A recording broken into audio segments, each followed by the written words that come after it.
संध्याकाळची वेळ होती आणि या दरम्यान मुंबईच्या माझगाव डॉकयार्ड या परिसरामध्ये लोकांची ये-जा आणि वर्दळ पाहायला मिळते।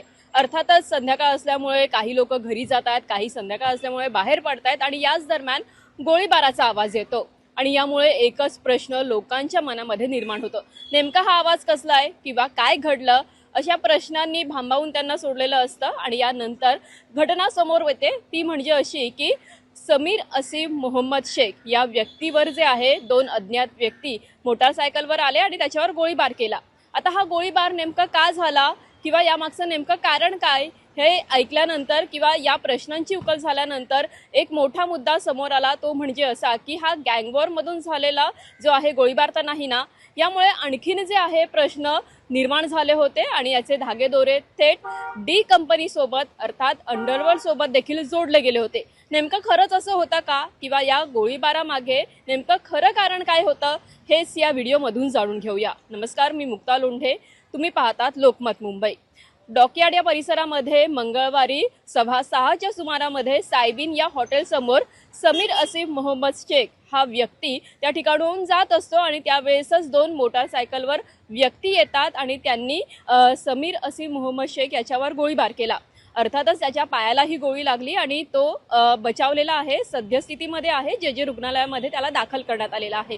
मात्र या गोळीबारामागचं नेमकं कारण काय याचा तपास क्राईम ब्रांचकडून सुरू करण्यात आला होता। भायखळा पोलीस स्थानकामध्ये ही केस दाखल करण्यात आली होती।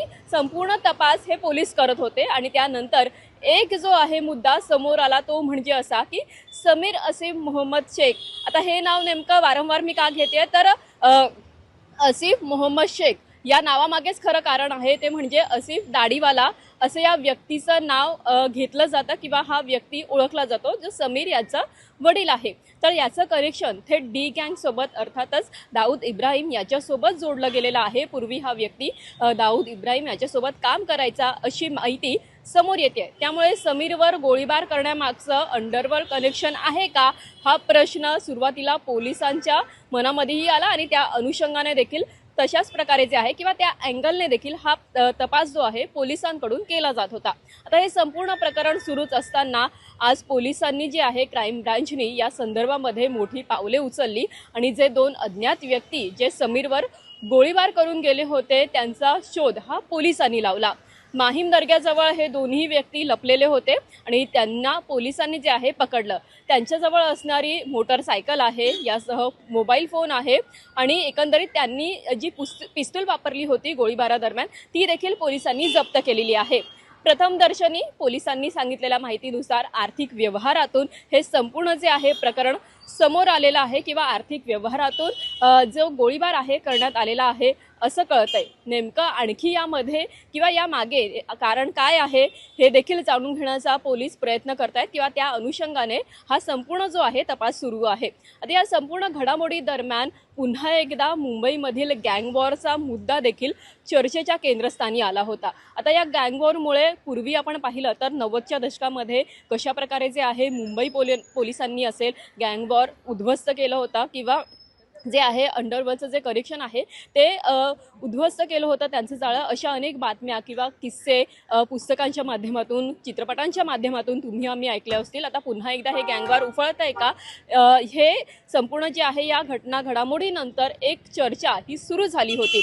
मुंबईच्या भायखळा या परिसरामध्ये हा समीर असीम मोहम्मद शेख हा व्यक्ती राहतो आणि त्याचे वडील सुरुवातीला जसा उल्लेख केला होता असीफ दाढीवाला हा छोटा राजन असेल किंवा एकंदरीत जे असेल दाऊद इब्राहिम याच्यासोबत याचे कनेक्शन जोडले गेलेले होते आणि त्यामुळे या गँगवॉरच्या दृष्टिकोनातून देखील पहिल्यांदा हा तपास करण्यात आला होता आणि त्यानंतर प्रथमदर्शनी जे आर्थिक व्यवहार आहे त्या व्यवहारामधूनच हे संपूर्ण प्रकरण किंवा गोळीबाराचं प्रकरण घडलेलं आहे असं प्रथमदर्शनी तरी समोर येत आहे। आता या संपूर्ण प्रकरणादरम्यान नेमकं समीर याची प्रकृती कशी आहे किंवा तो नेमका सद्यस्थितीत आहे का तर जे रुग्णालयामध्ये त्याला दाखल करण्यात आलेला आहे त्याच्या पायाला ही गोळी लागली आणि त्यामुळे सध्या तरी तो सद्यस्थितीत आहे, त्याची प्रकृती गंभीर नाहीये. मात्र त्याच्याकडून देखील पोलिसांनी चौकशी सुरू केलेली आहे. नेमकं कशा प्रकारे जे आहे याचे कनेक्शन उघडण्याचा किंवा जे आहे याचा तपास करण्याचा प्रयत्न हे एकीकडे पोलीस करतायत. या संपूर्ण जे आहे घडामोडी दरम्यान